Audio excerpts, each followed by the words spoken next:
गुजरात में भारे वरसादथी पूरनी स्थिति सर्जाई है। छेल्ला 24 कलाकमां राज्यना कुल 195 तालुकाओमां सार्वत्रिक वरसाद है। सूरतना पलसाणामां 18.19 इंच वरसाद वरस्यो, कामरेजमां 17.4 इंच वरसाद वरस्यो, नवसारीमां 15.28 इंच जेटलो वरसाद वरस्यो, सूरत शहेरमां 14.09 एटले लगभग 14 इंच जेटलो ज वरसाद कही शकाय। कपराडामां 12.68 इंच, जलालपुरमां 11 इंच आसपास वरसाद, बारडोलीमां 9.39 इंच, अंबिकामां 9.25 इंच जेटलो वरसाद वरस्यो।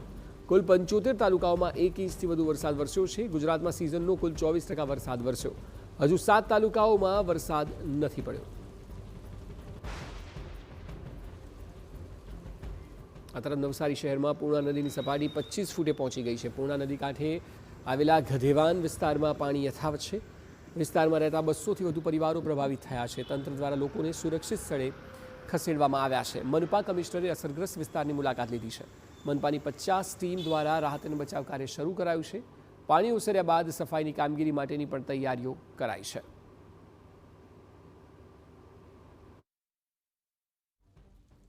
नवसारी शहर नजीकथी वहेती पूर्णा नदीना जलस्तरमां वधारो थता शहेરના કેટલાક વિસ્તારો પાણીમાં ગરક છે। છેલ્લા 12 કલાકથી નવસારી શહેરમાં પૂરની સ્થિતિ નિર્માણ થઈ છે, જેને લઈને જે સમગ્ર વહીવટી તંત્ર છે એ દોડતું થયું છે। ખાસ કરીને મહાનગરપાલિકાના કમિશનરથી માંડી ડેપ્યુટી કમિશનરની ટીમો વિવિધ વિસ્તારોમાં સવારથી જ શહેરનો તાગ મેળવી રહી છે। વાત કરીશું નવસારી શહેરના નવસારી મહાનગરપાલિકાના મ્યુનિસિપલ કમિશનર જયેશભાઈ ઉપાધ્યાય સાથે। સાહેબ, કેવી સ્થિતિ છે હાલ? ભયજનક સપાટીથી હજુ પણ પૂર્ણા નદી ઉપર વહી રહી છે? હજુ પણ આપ જોઈ રહ્યા છો કે પૂર્ણા નદી જે છે એ 25ની આસપાસ વહી રહી છે। 25 ફૂટ, રાત્રે 26 ફૂટ ઉપર નીકળી ગઈ હતી। 1 ફૂટ જેવું રિસીડ થયું છે, એટલે એના કારણે આ જે લો લાઇંગ એરિયા છે એ જગ્યાએ પાણી બધું ભરાઈ ગયું છે। એ હવે 2-3 કલાકમાં જો આ અત્યારે વરસાદ બંધ થઈ ગયો છે અને કદાચ એ બધું પાણી જે છે એ ઉતરી જશે। અમે બધી તંત્ર દ્વારા બધી વ્યવસ્થા કરી દીધી છે। રાત્રે પણ અમે કંટ્રોલ રૂમ પર જઈ અને બધી આકલન કરેલું છે। લગભગ 1000 જે છે લોકોને આશ્રય સ્થાનોની અંદર ખસેડવામાં આવેલા છે। એ ખસેડેલા લોકો માટે ફૂડ પેકેટની રાત્રે વ્યવસ્થા કરી હતી, બધાને પહોંચાડ્યું હતું। પાણીની વ્યવસ્થા, મેડિકલ ટીમ, આ બધી જ લોકો જે છે સજગ છે। અત્યારે પણ બ્રેકફાસ્ટની વ્યવસ્થા કરી દીધી છે। તમામ આશ્રય સ્થાનોમાં બ્રેકફાસ્ટ પહોંચી જશે અને ફૂડ પણ જે છે એ ટાઈમે પણ પહોંચી જશે।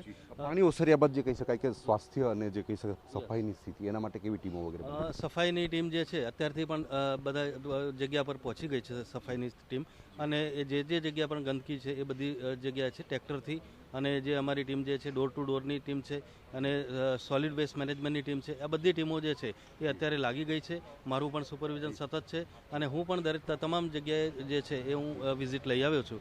અને હવે જે નેક્સ્ટ યર આપણે જે છે એના માટેનું પણ આયોજન આપણે કરી લઈશું અત્યારથી જ। તો ખાસ કરીને નવસારી શહેરમાં જે સ્થિતિ નિર્માણ થઈ છે એને લઈને આવતા વર્ષે ફરીથી આવી કોઈ સ્થિતિ નિર્માણ થાય તો એને પહોંચી વળવા માટેનો એક્શન પ્લાન હમણાંથી જ તૈયાર કરી દેવામાં આવ્યો છે। નવસારી શહેર અને જિલ્લામાં જે પૂર્ણા, અંબિકા અને કાવેરી નદીઓના જળસ્તરમાં વધારો થયો છે, જેને લઈને સમગ્ર જિલ્લાનું તંત્ર એલર્ટ છે। નવસારી મહાનગરપાલિકા વિસ્તારના કેટલાક વિસ્તારો હજુ પણ પાણીમાં ગરક છે, જેને લઈને જે કંઈક થોડીક મહાનગરપાલિકા તંત્રની ચિંતા વધી છે અને નજીકના સમયમાં વહેલી તકે જે કંઈક પાણી ઓસરે એવી અપેક્ષા રાખી રહ્યા છે। વિસ્થાપિતો પોતાના ઘર પહોંચે એના માટે પાણી ઓસરવાની રાહ જોઈને બેઠા છે। ધીરજ ગામિત, TV9 નવસારી। તો નવસારીમાં પૂરને કારણે નીચાણવાળા વિસ્તારોમાં પાણી ભરાઈ ગયા છે। બેસત ખાડા વિસ્તારમાં 100 થી 150 ઘરોમાં પાણી ઘૂસ્યા છે। 200 થી વધુ લોકોનું સ્થળાંતર કરાયું છે। વહેલી સવારે પાણી ઉતરવાની શરૂઆત થતાં લોકો થઈ રહ્યા છે પરત। ઘરોમાં પાણી ભરાવાથી થયેલી ગંદકીને સાફ કરવાની શરૂઆત કરાઈ છે। પૂરને કારણે લાખોની ઘરવખરીને નુકસાન પહોંચ્યું છે। નવસારીની પૂર્ણા નદીમાં ઘોડાપૂરની સ્થિતિ નિર્માણ થઈ હતી, જેને લઈને 15 જેટલા વિસ્તારો પાણીમાં ગરક થઈ ગયા હતા અને એ વિસ્તારના લોકોને સ્થળાંતરિત કરવાની આવશ્યકતા ઊભી થઈ છે। આ દ્રશ્યો દેખાઈ રહ્યા છે એ દ્રશ્યો છે નવસારી શહેરની જે વાડી છે, વાડીના દ્રશ્યો છે। અને સૌરાબ બાગની વાડીમાં તમામ જે કંઈક વિસ્થાપિતો છે એમને રાખવામાં આવ્યા છે। કાશીવાડી વિસ્તારના લોકોને આ વિસ્તારમાં રાખવામાં આવ્યા છે અને પોતે આ વિસ્તારમાં સુરક્ષિત મહેસૂસ કરી રહ્યા છે। સવારથી જેમને અલગ અલગ જે કંઈક ચા નાસ્તો અને જે કંઈક મેડિકલની સુવિધાઓ છે આપવામાં આવી રહી છે। આ જે પરિવારો છે એ પરિવારોએ સમગ્ર રાત પૂરના કારણે આ સૌરાબ વાડીમાં ગુજારવી પડી છે। આ વિસ્તારના જે કેટલાક યુવાનો છે, જે લાયસન્સિંગ ઓફિસર, તેમની સાથે વાત કરીશું। કયા પ્રકારની વ્યવસ્થાઓ કરવામાં આવતી આના માટે? કેટલા લોકો છે? આશરે 140 થી 150 જેવા લોકો છે અને રાત્રે એમના માટે જમવાનું અને પાણીની વ્યવસ્થા કરી હતી ને હાલ એમના માટે નાસ્તાની વ્યવસ્થા કરવાનું કહેવામાં આવ્યું છે। મેડિકલની શું? મેડિકલની ટીમ રાત્રે આવી હતી અને એમને દવા અને જે જરૂરિયાત હતી એમની ચીજ વસ્તુની એમને પૂરી પાડવામાં આવી છે।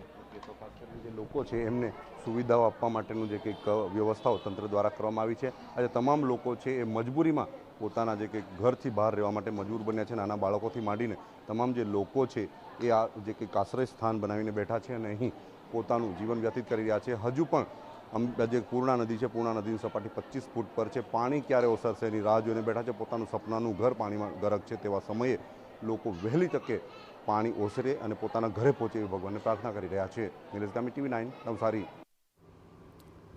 તરફ નવસારીના ભેસદ ખાડા વિસ્તારમાં જળભરાવથી જનજીવન પ્રભાવિત થયું છે. 12 કલાકથી વધુ સમયથી પાણી ભરાયેલા છે. હજુ પણ 5 ફૂટ જેટલા પાણી ભરાયેલા છે. હજી પાણી ઉતરતા આખો દિવસ જાય તેવી શક્યતાઓ સેવવામાં આવી રહી છે.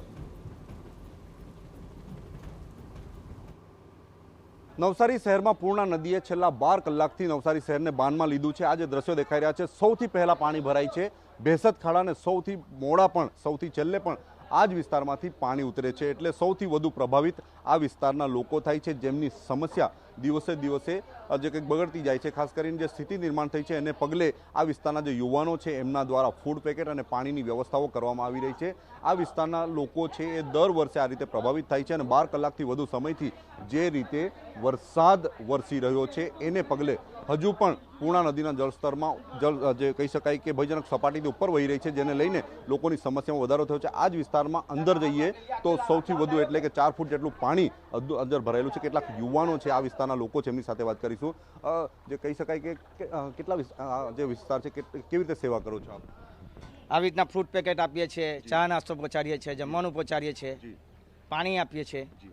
કેવી સ્થિતિ છે આપણા ભેસદ ખાડા વિસ્તારની? ભેસદ ખાડામાં અત્યારે તો જાણે પાણી ઘણું ઉતરી ગયું છે, તો બી ઘણું પાણી છે હજુ બી. કેટલા લોકો પ્રભાવિત છે હમણાં હાલ ભેસદ ખાડા વિસ્તારના કામ માટે? કેટલા લોકો અસરકારક હશે 150-200 માના હશે. આ વિસ્તાર અલગ છે, પેલો વિસ્તાર અલગ છે, પેલો વિસ્તાર અલગ છે. 4 વિસ્તારમાં પાણી ભરાય છે. ઓકે, તમારી ટીમ રાત દિવસ? હા, કોઓપરેટર સાથે ફૂલ કામ કરીએ છીએ અમે. તો ખાસ કરીને આ વિસ્તારના જે યુવાનો છે પોતાની ટીમ બનાવીને પોતાના જે કંઈક પરિજનો છે, પોતાના મહોલ્લાના લોકો છે, એમની સેવા માટે, એમને મદદ કરવા માટે રાત દિવસ દોડી રહ્યા છે. ફૂડ પેકેટથી માંડીને પાણીની જે વ્યવસ્થા છે કરી રહ્યા છે. નવસારી શહેરમાં હજુ પણ 1 લાખથી વધુ લોકો સીધી રીતે પ્રભાવિત બન્યા છે, સ્થળાંતરિત કરવામાં આવ્યા છે. નવસારી શહેરના અલગ અલગ વિસ્તારોમાં હજુ પણ પાણી ભરાયેલા છે. જળસ્તર હજુ પણ ભયજનક સપાટીની ઉપર હોવાના કારણે લોકોની સમસ્યામાં વધારો થયો છે. નિલેશ ગામી, TV9 નવસારી. તો નવસારીમાં ગણદેવી ખારેલ ચોકડી પાસે પાણીમાં ખાનગી બસ ફસાઈ હતી. પોલીસ ફાયર બ્રિગેડની ટીમો તાત્કાલિક સ્થળ પર પહોંચી બસમાંથી 5 બાળકો સહિત 30 મુસાફરોનું રેસ્ક્યુ કરવામાં આવ્યું છે. તમામ મુસાફરોનું રેસ્ક્યુ કરીને તેઓને સલામત સ્થળે ખસેડવામાં આવ્યા હતા.